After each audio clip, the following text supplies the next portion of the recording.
Good morning students. तो पिछले video में हमने कार्बनिक यौगिकों का संरचनात्मक निरूपण देखा था।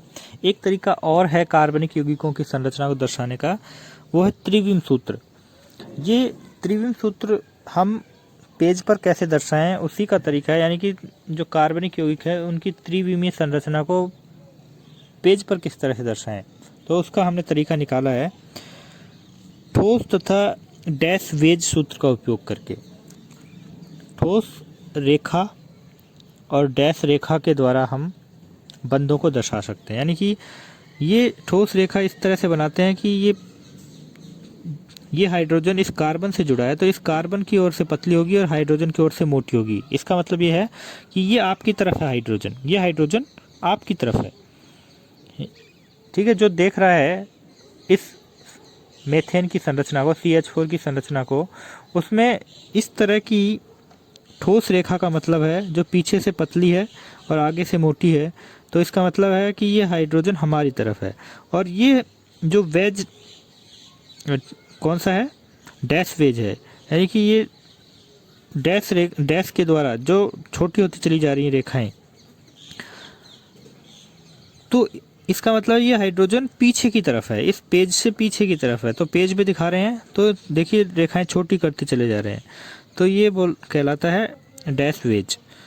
और बाकी की ये जो दो हाइड्रोजन है सीधी रेखाओं के द्वारा, यानी कि ये इसी प्लेन पे है, तो ये 3D स्ट्रक्चर होगी। तो अब आप इसका आइडिया ही लगा सकते हो सिर्फ इनको देखकर। तो आपसे इनमें से कहा जाए कि भाई आपकी तरफ कौन सा हाइड्रोजन है, तो ये वाला है जो गहरी रेखा है, जिसे ठोस वेज बोलते हैं। और ये टूटी हुई लाइनों द्वारा जो रेखा बनाई जाती है जो कि पीछे से छोटी होती चली जाती है, ये जो बंध है ये दिखाता है कि ये इस कार्बन के पीछे की तरफ है या इस पेज के पीछे की तरफ है। तो इस तरह से हम दर्शा सकते हैं, जो कि हमारे इतने यहाँ काम का है नहीं, ना ही इस तरह की संरचनाएं हम यहाँ देखते हैं, लेकिन ये परीक्षा में पूछा जाता है कि CH4 की त्रिविमीय संरचना को ठोस और वेज के द्वारा दर्शाइए। ठीक है, अब पढ़ेंगे कार्बनिक यौगिकों का वर्गीकरण। कार्बनिक यौगिकों का वर्गीकरण तो हम पहले भी 10th क्लास में देख चुके हैं, लेकिन यहाँ थोड़ा सा विस्तार से है, कुछ उदाहरण और देखेंगे और वर्गीकरण को भी थोड़ा बढ़ा दिया गया है। तो ये एक फ्लो चार्ट के रूप में है, फिर इसको हम डिटेल में देखेंगे। एक बार ये फ्लो चार्ट के रूप में देख लो। कार्बनिक यौगिकों को मुख्यतः दो भागों में वर्गीकृत किया जाता है, अचक्रीय या विवृत श्रृंखला यौगिक, और दूसरे हैं चक्रीय या बंद श्रृंखला यौगिक। चक्रीय यौगिकों को फिर से दो भागों में बांट दिया, कार्बोचक्रीय जिन्हें समचक्रीय बोलते हैं, और विषम चक्रीय। कार्बोचक्रीय को फिर से दो भागों में बांट दिया, एलिसाइक्लिक यौगिक और एरोमेटिक यौगिक। और फिर एरोमेटिक भी दो तरह के होते हैं, बेंजीनोइड और नॉन बेंजीनोइड।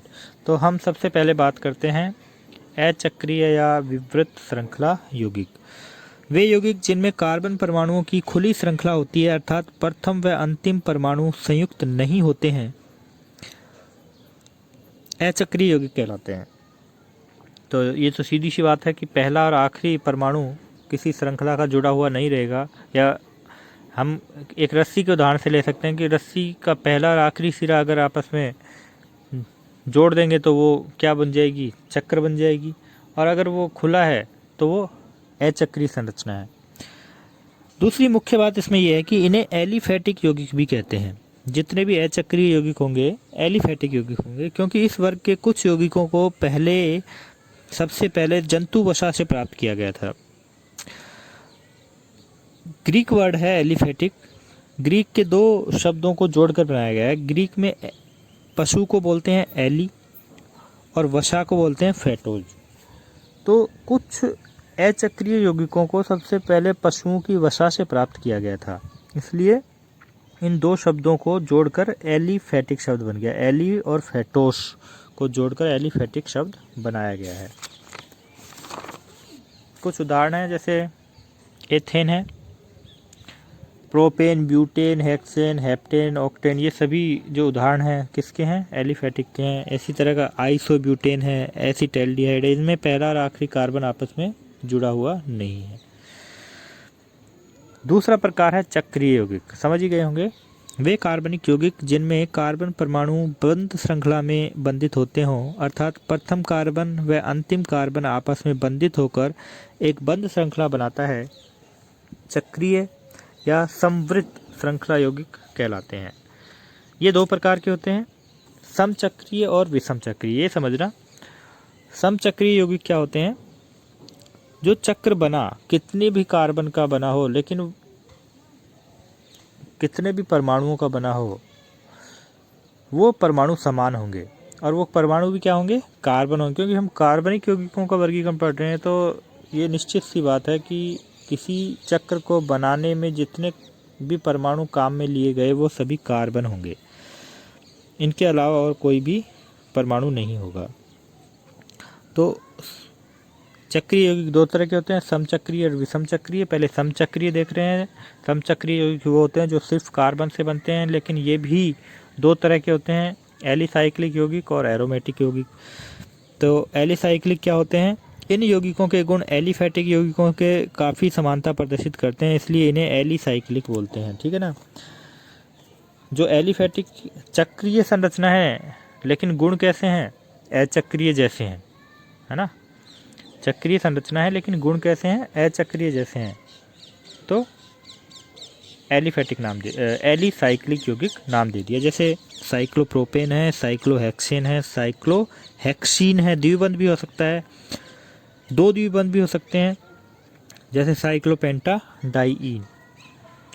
और एरोमेटिक यौगिक जो है, इस टॉपिक को हम बहुत ही डिटेल में पढ़ेंगे आगे, इसलिए यहाँ सिर्फ पहचान बताई गई है। मैंने पहचान के रूप में ही 2 पॉइंट लिखे हैं कि एरोमेटिक यौगिकों की एक विशिष्ट गंध होती है तथा जलाने पर काले रंग के धुएं के साथ ये जलते हैं। तो ये इनकी पहचान है। एलिफैटिक और एरोमेटिक में पहचान करनी हो तो ये सबसे अच्छा तरीका है। पहले उनको सूंघ कर देखो और फिर उनको जला कर देखो।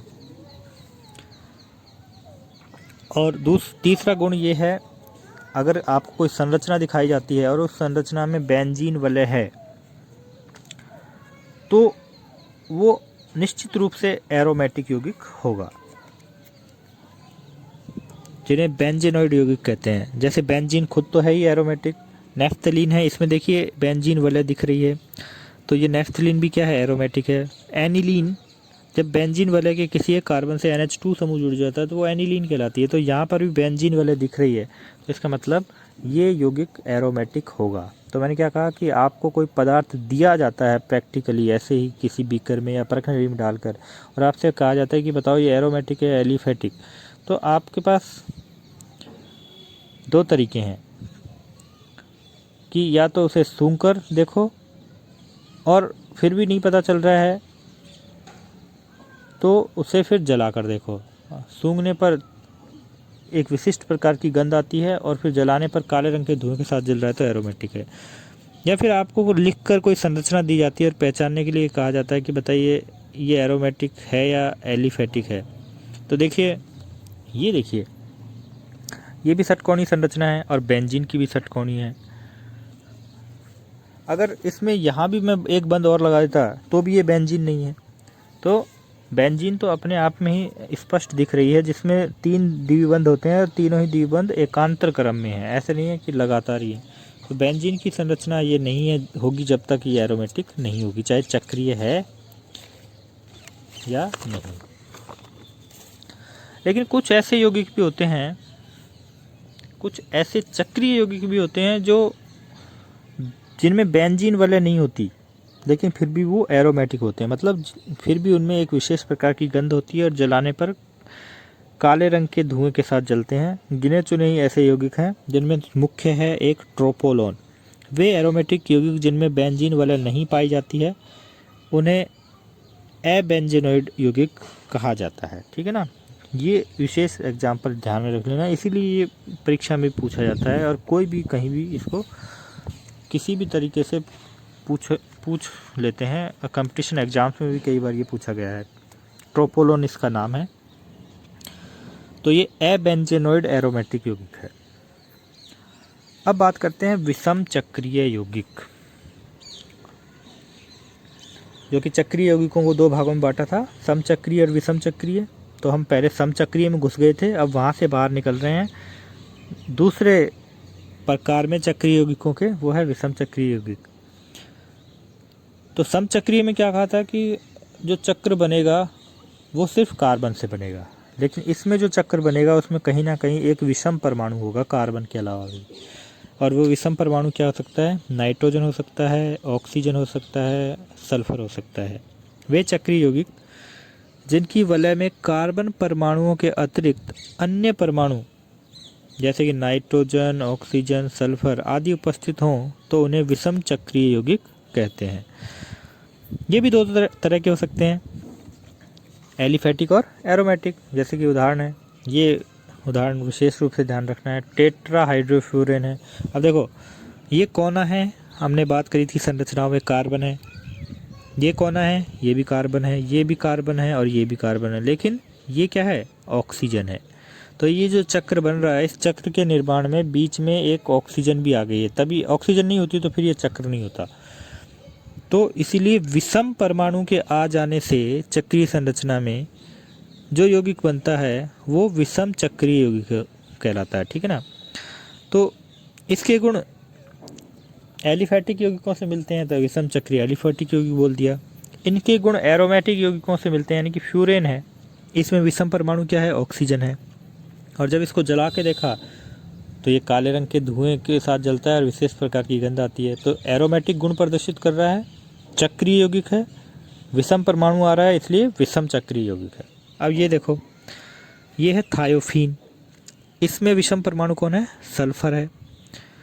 तो चक्रीय है, विषम परमाणु उपस्थित है तो विषम चक्रीय है। जला कर देखा, सूंघ कर देखा तो एरोमेटिक गुण प्रदर्शित कर रहा है। ऐसा ही ये है पिरोल, इसमें विषम परमाणु कौन है? नाइट्रोजन है। एक है पिरीडीन, पिरीडीन में भी विषम परमाणु कौन है? नाइट्रोजन है। देखो नाइट्रोजन की संयोजकता 3 होती है, तो यहाँ नाइट्रोजन का एक बंध ये है, एक बंध ये है, और जो बाकी का तीसरा बंध बच गया उसको पूरा करने के लिए यहाँ हाइड्रोजन आती है। तो यहाँ हाइड्रोजन मत लगा देना, बहुत से बच्चे पिरीडीन में के नाइट्रोजन के भी हाइड्रोजन लगा देते हैं पिरोल के बाद, तो ऐसी गलती नहीं करनी है। पिरीडीन के नाइट्रोजन पहले ही 2 बंध बना रखा है, द्विबंध बना रखा है, और एक बंध ये हो गया, तो 3 बंध ये हो गए पूरे। तो पिरीडीन भी एक एरोमेटिक विषम चक्रीय यौगिक होता है। तो ये था कार्बनिक यौगिकों का वर्गीकरण। धन्यवाद।